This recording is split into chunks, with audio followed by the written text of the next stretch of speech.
नमस्कार, आप देख रहे हैं हमारी एक खास पेशकश माफिया राज दफना दिया आवाज। मैं हूं सनी गंगासागर आपके साथ में। 4 दशक से नक्सली दहशत का दंश झेल रहा बस्तर क्या अब बदल रहा है? क्या विकास की आड़ में ठेकेदार माफिया पनप रहे हैं जो मुखालफत या सच्चाई बर्दाश्त नहीं कर सकते और किसी की भी वो हत्या कर सकते हैं, चाहे वो पत्रकार ही क्यों ना हो, चाहे कोई आम इंसान ही क्यों ना हो, जिसकी शासन प्रशासन और सरकार तक पहुंच हो। बस्तर के बीजापुर में भ्रष्टाचार उजागर करने वाले ऐसे ही पत्रकार की हत्या से ये सवाल उठ खड़े हुए हैं। लेकिन अब इस पर जमकर सियासत भी हो रही है। भाजपा और कांग्रेस एक दूसरे पर हमलावर हैं, आरोपी को एक दूसरे की पार्टी से जुड़ा होना बता रहे हैं। एक तरफ बीजेपी है, एक तरफ कांग्रेस है। हमने इस पूरे मामले की तह तक पहुंचने की कोशिश की है। किस तरह से जानकारियां निकल कर आई है, क्या है ये पूरा मामला, देखिए हमारी इस खास रिपोर्ट में माफिया राज और दफना दी आवाज।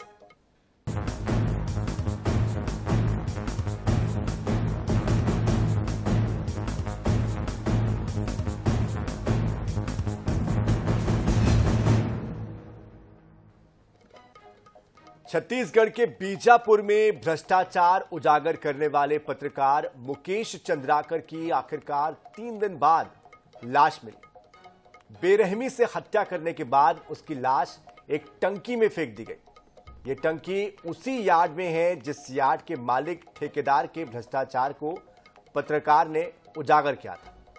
फिलहाल हत्या के सिलसिले में 3 लोगों को पुलिस ने गिरफ्तार किया है।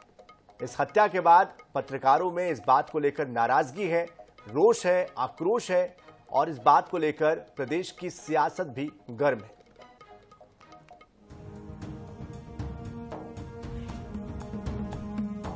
पुलिस और परिवार के लोगों के मुताबिक मुकेश चंद्राकर 1 जनवरी की शाम से लापता था, जिसकी शिकायत परिजनों ने बीजापुर पुलिस से की थी। बकौल पुलिस इससे शिकायत के बाद मुकेश चंद्राकर की लगातार तलाश की जा रही थी। शुक्रवार शाम मुकेश की लाश एक ठेकेदार के परिसर में सेप्टिक टैंक के अंदर मिली। लाश फूल चुकी थी, उनके कपड़ों से पहचान की गई। बताया जा रहा है कि सड़क निर्माण में भ्रष्टाचार की खबर को लेकर ठेकेदार से उनका विवाद हुआ था। जो स्पॉट में 2 आरोपी है, जो रितेश चंद्राकर और उनके जो सुपरवाइजर महेंद्र रामटेके, वो उपस्थित रहा। उन्होंने वार किया और जैसा इसका साक्षी वर्ग को छुपाने के लिए जो उस परिसर का जो टैंकी के ऊपर प्लास्टिंग करना, ये सब काम दिनेश चंद्राकर द्वारा की गई थे। और जैसा अन्य भी जो कॉन्स्पिरेसी एंगल है और जो किस कारण से मतलब इस टाइप का घटना को अंजाम दी गई तो उसका मोटिव है। बता दें कि मुकेश चंद्राकर बीजापुर में कई सालों से पत्रकारिता कर रहे थे। वे 1 जनवरी की शाम किसी का फोन आने पर घर से बाहर निकले थे, लेकिन कुछ ही देर बाद ही उनका फोन बंद हो गया। वे रात तक घर नहीं लौटे तो उनके भाई और पत्रकार योगेश चंद्राकर ने करीबियों के घर, शहर में कई जगह पता लगाया। कोई खबर न मिलने पर भाई ने पुलिस थाने में गुमशुदगी की रिपोर्ट दर्ज कराई। पुलिस मुकेश के मोबाइल की लास्ट लोकेशन के आधार पर आगे बढ़ी। उसका लोकेशन ठेकेदार सुरेश चंद्राकर के यार्ड के आसपास दिखाई दे रहा था। यहां खोजबीन की गई तो सेप्टिक टैंक के नीचे मुकेश का लाश मिली। इस परिसर में ठेकेदार के कर्मचारी रहते हैं। इधर छत्तीसगढ़ के डिप्टी सीएम विजय शर्मा ने जानकारी दी है कि इस मामले में 3 लोगों को हिरासत में लिया गया है। सुरेश चंद्राकर इस हत्या का मुख्य सरगना है। मतलब मुकेश जी के साथ ऐसा होने से बस्तर में शांति की स्थापना के लिए किए जा रहे कामों को झिझोड़ा गया है। बस्तर में नक्सलवाद, लाल आतंक के दाग को खत्म करने के लिए जो अभियान किए जा रहे हैं उसको कमजोर करने की कोशिश की गई है। ये जो मुकेश जी की हत्या की गई है उसमें कांग्रेस नेता सुरेश चंद्राकर के रिश्तेदार रितेश चंद्राकर, दिनेश चंद्राकर और उनके कर्मचारी महेंद्र रामटेके को पुलिस ने हिरासत में ले लिया है।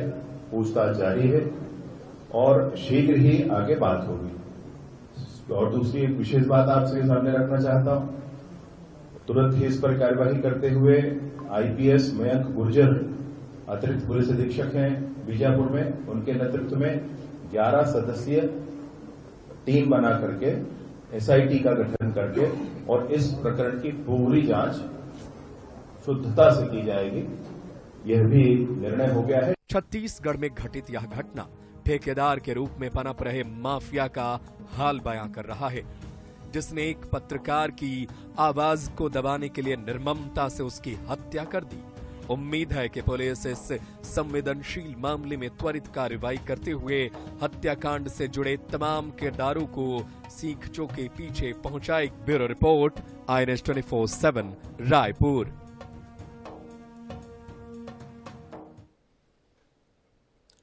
तो छत्तीसगढ़ में साल 2018 से लेकर 23 तक बस्तर भ्रष्टाचार का अड्डा बना रहा। भ्रष्ट अफसरों, ठेकेदारों, नेताओं की तिकड़ी ने यहां कागजों पर ही काम दिखाकर सैकड़ों करोड़ रुपए डकार लिए। ऐसी खबरों को टीवी चैनल्स और अखबारों में सुर्खियों में जगह मिलती रही है। सरकार बदलने के बाद इनमें से कुछ की जांच भी शुरू हुई। ऐसी ही भ्रष्टाचार को उजागर करने की कीमत पत्रकार मुकेश चंद्राकर को अपनी जान की बाजी लगाकर चुकानी पड़ी। मुकेश चंद्राकर की हत्या की वजह बनी गंगालूर से नेशनलार गांव तक बनने वाली जो सड़क है। नेशनलार जो गांव यहां का है, अंदरूनी इलाका है, वहां की जो सड़क है वो, इसी सड़क के निर्माण में भ्रष्टाचार का जबरदस्त खेल खेला गया। भ्रष्टाचार उजागर होने के बाद उसकी जांच को दबाने के लिए ठेकेदार, उसके पार्टनर्स कुछ भी करने को तैयार थे। तो बीजापुर जिले के गंगालूर से नेशनार गांव तक सड़क निर्माण के लिए एक टेंडर जारी हुआ।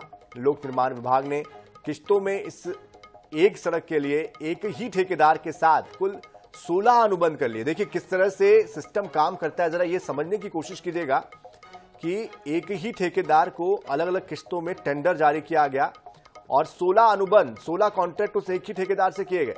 इन 16 अनुबंधों की कुल लागत 56 करोड़ रुपए बताई गई है। लेकिन बाद में अफसरों और संभवतः नेताओं के संरक्षण में ठेकेदार ने उसकी लागत 112 करोड़ रुपए तक बढ़वा ली। कहा 56 करोड़ और कहा 112 करोड़। और तब प्रदेश में कांग्रेस की सरकार थी और ठेकेदार भी कांग्रेस का ही। ऐसा तो संभव नहीं हो सकता, लेकिन स्थानीय नेताओं की जानकारी में ये बात सामने ना आए और बिना इतना बड़ा झोलझाल उनके संरक्षण के हो, ये बात संभव नहीं लगती। ये पचाना आसान नहीं है, क्योंकि इतनी बड़ी बात हो रही है तो आसपास के जो जनप्रतिनिधि है, जो नेता है, उनके संज्ञान में तो बात आ ही जाती है। और किसी सड़क की लागत 56 करोड़ से 112 करोड़ रुपए तक कैसे बढ़ा दी जाए, ये समझा जा सकता है। बिना किसी के संरक्षक के, किसी बड़े के हाथ के ये संभव नहीं है। उस पर भी तुर्रा ये कि सड़क पहली ही बारिश में करीब करीब गायब हो गई, यानी कि धुल गई। इसका मतलब ये हुआ कि इस मामले में कम से कम 100 करोड़ रुपए का बंदरबाट किया गया है। पूरा मामला है साल 2024 के शुरुआती दिनों का, क्योंकि सड़क भी मई जून 2024 में बनकर तैयार दिखाई दी गई थी, मतलब दिखाई दी थी यहाँ पर जब ये काम हुआ था, उस वक्त की बात है ये। और विभाग से 112 करोड़ का भुगतान भी हो गया। इसी भ्रष्टाचार को पत्रकार मुकेश चंद्राकर ने उजागर किया था। इस बीच दिसंबर में प्रदेश में सत्ता बदल गई, नई सरकार तक बात पहुंची तो जांच बिठा दी गई। यही खुलासा और जांच पत्रकार मुकेश चंद्राकर की हत्या की वजह बन गया। तो देखिए, ये जो खुलासा हुआ, जब जांच बिठाई गई तो जानकारी ये भी आई कि 90% का पेमेंट जो है वो कर दिया गया, लेकिन फिर कार्रवाई भी हुई। और ऐसे में कार्रवाई का नतीजा ये निकला कि मुकेश चंद्राकर, जो कि एक युवा पत्रकार था, जो कि साहसी था, निर्भीक था, उसको अपनी जान गंवानी पड़ी। तो जो तस्वीरें आप देख पा रहे हैं, ये गंगालूर की ये तस्वीर है। गंगालूर का जो मार्ग है वहाँ की तस्वीरें, अंदरूनी इलाका है ये। सोचिए ज़रा, अंदर के सुदूर इलाकों में किस तरह का काम होता है, किस तरह से लापरवाही, बंदरबाट पैसों का होता है, उसका जीता जागता उदाहरण ये तस्वीरें हैं, जो बयां करने के लिए काफ़ी है कि कैसे थूक पालिश वाला जो काम हम कहते हैं वो यहाँ पर हुआ है। और नीचे ज़मीन है, ना उसका बेस है, ना उस सड़क की कोई, सड़क में कोई जान दिखाई देती है। ऊपर से एक परत से दिखाई ज़रूर देती है, जो भी शायद दिखाने के लिए भर डाली गई होगी, लेकिन नीचे ज़मीन किस तरह की है, किस तरह से काम हुआ है, ये इसको देखकर समझा जा सकता है। और इसी बात को उजागर किया था पत्रकार मुकेश चंद्राकर ने, और उसने साहस दिखाया, हिम्मत दिखाई कि आखिरकार ये जो सड़क है ये इतनी भ्रष्टाचार से बनी हुई सड़क है कि इसकी परतें खोली जाए, इसको उधेड़ा जाए और सच सबके सामने लाया जाए कि वास्तव में ये जो सड़क बन रही है ये आम जनता के लिए नहीं बन रही है। ये सड़क बन रही है उन ठेकेदारों के लिए, उन राजनेताओं के लिए और उन संरक्षकों के लिए जो कि इसमें बंदरबाट कर रहे थे करोड़ों का। 56 करोड़ से 112 करोड़ रुपए इसकी लागत कैसे हो जाती है और कैसे इतना बड़ा काम जब चल रहा होता है तो ना अधिकारी देखने आते हैं, ना जनप्रतिनिधि आते हैं, ना कोई और आता है और इतना बड़ा निर्माण हो जाता है, पेमेंट कर दी जाती है। ये अपने आप में चौंकाने वाली बात है।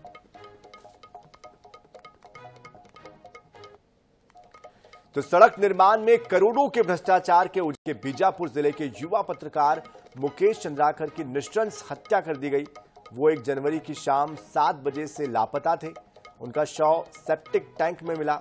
ठेकेदार और उनके रिश्तेदार सुरेश चंद्राकर के बाड़े में बने सेप्टिक टैंक से उनकी लाश को निकाला गया। इस पूरे मामले में पुलिस ने 3 आरोपियों को गिरफ्तार किया है।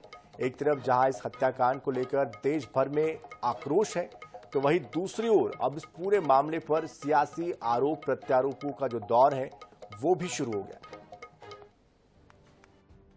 मुकेश चंद्राकर की हत्या को लेकर छत्तीसगढ़ कांग्रेस प्रदेश अध्यक्ष दीपक बैज ने शोक व्यक्त करते हुए कहा कि बीजेपी के राज में पत्रकारों को पत्रकारिता करने की कीमत अपनी जान देकर चुकानी पड़ रही है। वहीं दीपक बैज के इस बयान को लेकर बीजेपी ने सोशल मीडिया एक्स पर एक पोस्ट शेयर किया, जिसमें बीजेपी ने दीपक बैज के साथ आरोपी की तस्वीर पोस्ट की है।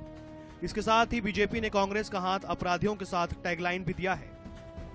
वहीं बीजेपी के इस पोस्ट को लेकर पूर्व पीसीसी चीफ धनेंद्र साहू ने पलटवार किया है। उन्होंने कहा कि दीपक बैज बस्तर सांसद रहे हैं, कोई भी उनके साथ फोटो खिंचा सकता है। इसका यह मतलब नहीं है कि वे उसे संरक्षण दे रहे हैं। वहीं इस हत्याकांड को लेकर केंद्रीय राज्य मंत्री तोखन साहू ने भी कांग्रेस पर हमला बोला। उन्होंने कांग्रेस पर गंभीर आरोप लगाते हुए कहा कि अपराधियों के साथ सांठगांठ करना, उनको बचाना, यही कांग्रेस की संस्कृति रही है। मुकेश चंद्राकर बहुत ही युवा, ऊर्जावान और सक्रिय पत्रकार रहा और हम लोग साथ भी, मेरे साथ भी बहुत अच्छा संबंध था। बीजापुर के जनहित के मुद्दों को लेकर हमेशा बात निष्पक्ष रूप से रखता था। निश्चित रूप से उनकी हत्या और हमारे बीच में नहीं रहना एक बड़ा नुकसान हुआ है पत्रकारिता जगत में और हम लोग को भी, और इस घटना की हम बिल्कुल कड़ी निंदा करते हैं। सरकार अपराध को रोक पाना, अपनी नाकामियों को छुपाना और किसी नेता के साथ तस्वीर शेयर कर उसको संबंध जोड़ना, मैं समझता हूं ये ओछी मानसिकता है और ये घटिया राजनीति का एक परिचायक है। बल्कि सरकार को अपराध को कैसे रोका जाए इस पे उनको काम करना चाहिए। पत्रकार मुकेश चंद्राकर हत्याकांड मामले में हो रही सियासत के बीच गृह मंत्री विजय शर्मा ने इस मामले को लेकर प्रेस वार्ता की। इस दौरान उन्होंने इस हत्याकांड को लेकर कहा कि दोषियों के खिलाफ कड़ी कार्रवाई की जाएगी। इस पूरे मामले की जांच एसआईटी करेगी। इसके साथ ही गृह मंत्री विजय शर्मा ने बताया कि अब तक 3 आरोपियों की गिरफ्तारी हो चुकी है। पत्रकार मुकेश चंद्राकर की हत्याकांड के मामले में पूरा देश स्तब्ध है, इस पर चर्चा हो रही है। इस वक्त हमारे साथ उप मुख्यमंत्री विजय शर्मा जी। सर, आपने बहुत सारे फैसले लिए, राज्य सरकार ने बड़ी कार्रवाई भी की, आपराधिक तत्वों का हौसला टूटे इसके लिए क्या करने जा रहे हैं? कानूनी प्रावधान अनेक तरह के जो आवश्यक होंगे वो सदन के माध्यम से भी नए प्रावधानों को लेकर के हम लोग आगे बढ़ेंगे। माननीय मुख्यमंत्री जी का स्पष्ट मार्गनिर्देशन इसमें है कि जितने भी हमारे पत्रकार साथी हैं वो ऐसे भी सब साहसी लोग हैं, परंतु सबके मन में बड़ा विश्वास सरकार के प्रति हो, उसके लिए जैसे भी आवश्यक कार्यवाहियां हैं वो की जाएं। बड़े फैसले भी आप लोगों ने इस प्रकरण को लेकर। इस प्रकरण में तो उनके अवैध ठिकानों पर कार्यवाहियां करना, अकाउंट होल्ड करना, 3 किए जा चुके हैं होल्ड अब तक। 11 सदस्यीय एसआईटी का गठन additional SP Mayank Gurjar IPS के नेतृत्व में हम लोगों ने ये सोचा है कि कैसे भी करके 4 हफ्ते में चालान पुटअप कर देंगे, जांच की प्रक्रिया पूरी कर देंगे, स्पीड ट्रायल करा करके कोर्ट से निर्णय भी लेना है इसमें। साथ ही साथ उस रोड की जिसके विषय पर ये बात हुई है उसकी जांच भी करानी है और पीडब्ल्यूडी के मिनिस्टर जी ने मुझसे कहा है कि ऐसे अन्य रोड भी जो उनके हैं उसकी भी जांच हम कराएंगे, तो पूरी दिशा में आगे बढ़ेंगे। एक बहुत गंभीर और महत्वपूर्ण बात आपने कही कि हर कांग्रेसी अपराधी नहीं है, लेकिन आपराधिक घटनाओं में संलिप्त हर व्यक्ति कांग्रेसी है। ऐसा क्यों, और अगर ऐसा है तो आगे आप लोग क्या कार्रवाई करने जा रहे हैं? नहीं, देखिए, तो संस्कारों का मामला होता है भाई। गाय को अगर कोई एयरगन से मार दे तो ये संस्कार का मामला है ना। हर गाय के साथ एक व्यक्ति खड़ा हो नहीं सकता है। संस्कार ही ठीक कर सकते हैं लोगों को। व्यक्ति व्यक्ति को ठीक करे, धर्म का काम हो सकता है। बाकी चीजें सरकार वगैरह सब व्यवस्थाएं दे सकती है। मेरा इसमें यही कहना है भाई कि उनको अपना संस्कार भी ठीक करना चाहिए। तो बेहद गंभीर बात, महत्वपूर्ण बात विजय शर्मा ने कही कि आपराधिक तत्वों में कांग्रेस के लोग संलिप्त हैं, लेकिन लगातार सरकार कार्रवाई भी कर रही है। कैमरामैन अरुण कुमार साहू के साथ गौरव शर्मा, INS24/7 रायपुर। वहीं आरोपी के अवैध निर्माण पर बुलडोजर की कार्रवाई की गई है और आगे की कार्रवाई जारी है। छत्तीसगढ़ के बीजापुर में पत्रकार मुकेश चंद्राकर की हत्या पर सियासी बवाल मचा हुआ है। गृह मंत्री की प्रेस कॉन्फ्रेंस पर कांग्रेस ने पलटवार करते हुए गंभीर आरोप लगाए हैं। कांग्रेस संचार प्रमुख सुशील आनंद शुक्ला का दावा है कि मुकेश का हत्यारा अभी बीजेपी का कार्यकर्ता है। बीजेपी नेता जी वेंकटेश ने सुरेश चंद्राकर को बीजेपी में प्रवेश करवाया था। प्रेस कॉन्फ्रेंस करते हुए कांग्रेस ने जी वेंकटेश के साथ सुरेश चंद्राकर की फोटो भी जारी की। वहीं उन्होंने सवाल उठाया कि 120 करोड़ के काम में 90% का भुगतान कैसे हुआ। कांग्रेस का नेता बता रहे थे गृह मंत्री जी, मैं उसका खंडन करता हूं। निश्चित तौर पर वह कांग्रेस का सदस्य था, लेकिन मैं बड़ी गंभीरता से साक्ष्यों के साथ आपके सामने प्रस्तुत करता हूं कि वह व्यक्ति वर्तमान में भारतीय जनता पार्टी का सदस्य है। उसने भारतीय जनता पार्टी की सदस्यता ले ली है। ये फोटो है। इस फोटो में जो दिख रहे हैं एक जी वेंकटेश जी हैं, जो बीजापुर भारतीय जनता पार्टी के पूर्व अध्यक्ष हैं। वर्तमान में बस्तर में 3 जिलों के भारतीय जनता पार्टी के संगठन प्रभारी हैं। वे अपराधी सुरेश चंद्राकर को माला पहना रहे हैं। कानून व्यवस्था भी फेल की बात नहीं है। किसी भी पत्रकार तो हमारे लोकतंत्र के चौथे स्तंभ है। हम बहुत सम्मान के साथ कहना चाहेंगे, यदि हमारे पत्रकार साथी की हत्या हुई है तो सरकार के संज्ञान में है। दोषियों पर कड़ी से कड़ी कार्रवाई होगी। कोई भी दोषी नहीं बचेंगे, मैं आपको विश्वास दिला रहा हूं। सड़क निर्माण में भ्रष्टाचार उजागर करने की कीमत युवा पत्रकार मुकेश चंद्राकर को अपनी जान गंवाकर चुकानी पड़ी। अब सियासी शोर जारी है, लेकिन सवाल अब भी वहीं खड़ा है कि इस भ्रष्टाचार की जड़ें कहां तक फैली हुई हैं और भ्रष्टाचार की जद में कितने मुकेश आएंगे। Bureau report, INS24/7।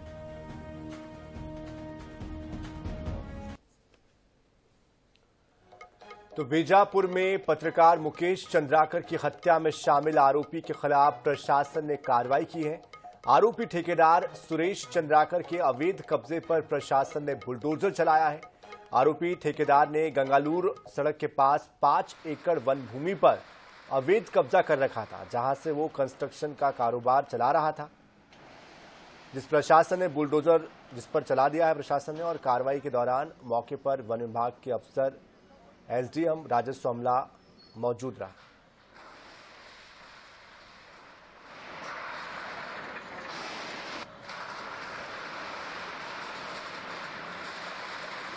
तो बुलडोजर की कार्रवाई तो की गई है, लेकिन सुरेश चंद्राकर अब भी पुलिस की पकड़ से बाहर है।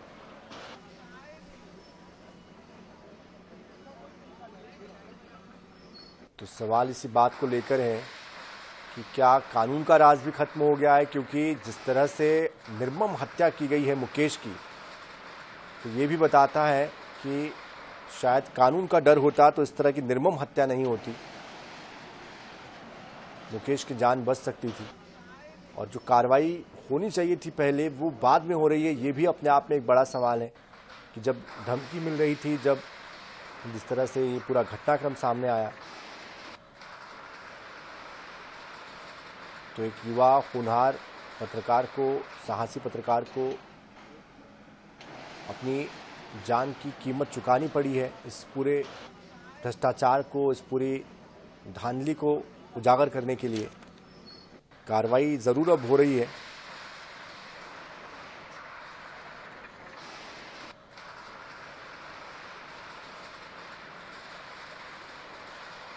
तो तो सुरेश चंद्राकर कैसे रातों रात इतना करोड़पति बन गया, कैसे इतनी संपत्ति उसने अर्जित कर ली, कैसे ये ठेके उसको मिलने लगे, ये वो सवाल है जिसका जवाब आना बाकी है। कैसे एक सामान्य सा शख्स करोड़ों रुपए की कमाई करने लग जाता है। और इस पूरी खबर पर गौरव श्रीवास्तव हमारे साथ हमारे संवाददाता अधिक जानकारी के लिए जुड़ चुके हैं। गौरव, बेहद दुखद ये खबर है, मन बड़ा विचलित है कल से कि किस तरह से एक युवा पत्रकार हम सबके बीच से चला जाता है। लगातार वो खबरें कवर करते थे, आप भी उनके साथ काम कर चुके हैं। आपसे भी हम ये समझना चाहेंगे कि जो कार्रवाई अब हुई है, क्या ये कार्रवाई जो अभी हो रही है अगर पहले हो जाती, मुकेश की जान क्या बच सकती थी? क्या ये संभव था कि मुकेश को बचाया जा सकता था? बिल्कुल, देखिए सनी, मैं अभी बीजापुर से ही लौटा हूं। मैं अभी बीजापुर से लौटकर जस्ट अभी मैं कांकेर पहुंच रहा हूं। और आज मैंने जो बीजापुर में माहौल देखा है, आज जो मैंने पत्रकारों में आक्रोश देखा है, ये अपने 14 साल के करियर में मैंने कभी भी नहीं देखा है। एक ऐसा पत्रकार जिसने जमीनी स्तर पर पत्रकारिता की है, जिसने हर एक उस मुद्दे को उठाया है जो आम जनता के लिए, ग्रामीणों के लिए आवश्यक था। हर एक मुद्दे को उठाने वाला वो पत्रकार, वो सहनशील पत्रकार, वो सबसे ज्यादा उस क्षेत्र में नक्सल प्रभावित इलाके की कवरेज करने वाला पत्रकार इस तरीके से मारा जाएगा किसी ने सोचा भी नहीं रहा होगा। मुकेश चंद्राकर की गलती सिर्फ इतनी थी कि उसने उस खबर को उठाया था जो जनता से जुड़ा हुआ एक मुद्दा था। मुकेश ने भ्रष्टाचार से जुड़ी हुई एक सड़क की खबर उठाई थी और इसी वजह से मुकेश की हत्या कर दी गई। बेहद शर्मनाक इस वाकये को मैं कहूंगा कि अगर आज के समय में एक पत्रकार अगर किसी मामले को उठाता है तो उसकी हत्या कर दी जाती है। मुकेश इस भरोसे पर उस ठेकेदार के फोन आने के बाद इस भरोसे से उससे मिलने गए थे, क्योंकि मुकेश का वो रिश्तेदार था। मुकेश को इस बात का भरोसा था कि वो उसका रिश्तेदार है, हो सकता है वो किसी और काम से उसे मिलने बुला रहा होगा। हालांकि वो जो ठेकेदार है पिछले 2 दिनों से मुकेश से संपर्क करने की कोशिश कर रहा था इस घटना के पहले, और जब मुकेश के पास उसका फोन आया तब मुकेश उससे मिलने निकले। उसके बाद जिस जगह पे ये घटना घटी है वहां पर तकरीबन 3 से 4 लोग मौजूद थे। उन्होंने पहले मुकेश को बातों में उलझाया, उसके बाद मुकेश पर पहले पीछे से वार किया गया, उसके बाद मुकेश पर लगातार वार किए गए, तब तक वार किए गए जब तक मुकेश की मौत नहीं हो गई। और उसके बाद उसके शव को एक सेप्टिक टैंक में फेंक दिया गया था और बिल्कुल एक किसी बॉलीवुड की पिक्चर की तरह उस सेप्टिक टैंक को ऊपर से प्लास्टर कर दिया गया था ताकि किसी को शक ना हो कि यहाँ पर एक हत्याकांड हुआ है। लेकिन इस पूरे मामले में सबसे सजग अगर कोई थे तो वो बीजापुर के पत्रकार थे, जिन्होंने पुलिस से पहले इस बात की शंका जाहिर की कि उस स्थान पर पहले प्लास्टर नहीं था, अभी वहां पर प्लास्टर किया गया है। और वहां पर जब पत्रकारों ने दबाव बनाया उसके बाद उस जगह की खुदाई की गई और जो किसी ने उम्मीद नहीं की थी वो चीज वहां पर हुई। मुकेश का शव वहां से बरामद हुआ है। फिलहाल जो कार्रवाई की जा रही है, जैसा कि आपने कहा कि यह कार्रवाई अगर पहले हो जाती तो शायद आज मुकेश हमारे बीच होते, लेकिन यही दुर्भाग्य है बस्तर का कि बस्तर के नाम पे लाखों रुपए, करोड़ों रुपए विकास के नाम पे आते हैं, लेकिन ये जो विकास के काम के लिए पैसे आते हैं ये विकास के काम में नहीं लगते बल्कि ठेकेदारों के और इनके जैसे भ्रष्ट लोगों के जेब में जाते हैं। और यही वजह है कि ईमानदारी से काम करने वाले मुकेश के जैसे पत्रकार आज हमारे बीच नहीं है। मैंने मुकेश के साथ लंबे समय तक काम किया सनी, और आज मुकेश के नहीं रहने का गम पूरे बस्तर के पत्रकारों में गम तो है, लेकिन सबसे ज्यादा आक्रोश बस्तर के पत्रकारों में है कि एक ठेकेदार में इतनी हिम्मत कैसे आ जाती है कि जनता की आवाज उठाने वाले एक पत्रकार की इस तरीके से निर्मम हत्या कर दी जाती है। जी बिल्कुल गौरव, सवाल इस बात को लेकर भी है कि सुरेश चंद्राकर जो इसका बैकग्राउंडर है वो ये बताता है कि वो बहुत कम समय में इतनी संपत्ति का मालिक बन गया, इतने संपर्क सूत्र बन गए कि इतने करोड़ों के वो ठेके लेने लगा। इसके बारे में कुछ बताइए कि किस तरह का ये शख्स था, क्या इसका बैकग्राउंडर था, कैसे इसको ये इतना बड़ा ठेका मिला, कैसे उसको आधा 90% आधे से ज्यादा जो पेमेंट है वो हो गया। देखिए, सबसे बड़ा सवाल यही है कि जो आज बीजापुर पहुंचने के बाद जो हमने जानकारी जुटाई कि ये जो सड़क का निर्माण हो रहा था इसकी जो कुल राशि थी वो 56 करोड़ थी, लेकिन ठेकेदार को इसकी जो राशि का भुगतान है 56 करोड़ से कहीं अधिक इसका भुगतान हो चुका था। और इसी मुद्दे को मुकेश ने अपने राजधानी के एक पत्रकार के साथ मिलकर इस मुद्दे को मुकेश ने उठाया था। और इस मुद्दे को उठाने के बाद लगातार जो ठेकेदार है वो मुकेश से संपर्क करने की कोशिश कर रहा था, मुकेश को एक तरीके से धमकाने की कोशिश की जा रही थी, लेकिन मुकेश वो पत्रकार थे जो कभी भी डर कर नहीं चले। मुकेश ने हमेशा से ही आम जनता के, ग्रामीणों के बीच का मुद्दा उठाया है लेकिन उस शाम जो घटना घटी, आज जो बहस बनी हुई है कि आखिर किस तरीके से मुकेश को वहां पर बुलाया गया और उसके बाद जो ठेकेदार है उसका जो भाई है और उनके कुछ सहयोगी ने मिलकर मुकेश पर प्राणघातक हमले किए, जिससे मुकेश की मौत हो गई है। एक बात बिल्कुल आपने सही कही कि एक बीजापुर का नॉर्मल सा व्यक्ति इतने जल्दी इतनी राशि आखिर कैसे उसने कमा ली। आपने जो विजुअल्स देखे होंगे, वीडियो आपने देखे होंगे कि किस तरीके से उसके फार्म हाउस में बड़ी संख्या में, तकरीबन 50 से 60 की संख्या में हाईवा वाहनें वहां पर खड़ी हैं और जो टीन का सेट लगाया गया था उसके अंदर हाई प्रोफाइल रूम वहां पर थे और जो फर्नीचर वहां से बरामद हुए हैं वो सागौन के फर्नीचर हैं। और ये जो पूरा उसका फार्म हाउस उसने बनाकर रखा था, ये पूरे तरीके से वन विभाग का इलाका है और ये पूरा अवैध कब्जा था। आखिर शासन प्रशासन जो है इतने दिनों से, इतने सालों से क्या कर रही थी, आखिर उनका ध्यान इस ओर क्यों नहीं गया, ये बहुत बड़ा सवाल है। और बस्तर के पत्रकार इसी मुद्दे को उठा रहे हैं कि आखिर जब आपको पता था कि ये अवैध कब्जा है और जब आप इस अवैध कब्जे को आज तोड़ रहे हैं, अगर आपने इस अवैध कब्जे को पहले तोड़ दिया गया होता आपके द्वारा और यदि इस मामले को प्रशासन ने पहले गंभीरता से लिया होता तो मुकेश जैसा जाबाज पत्रकार आज हमारे बीच होता।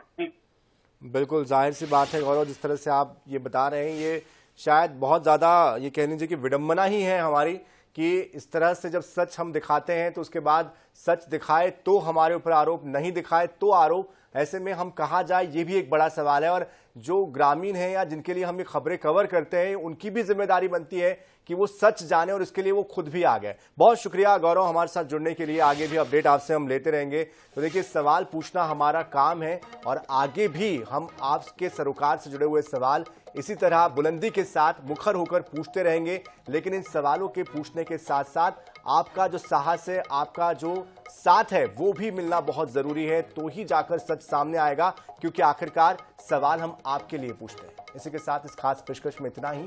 ताजा खबरों के लिए, अपडेट्स के लिए आप बने रहिए आई न्यूज़ 24/7 के साथ। नमस्कार।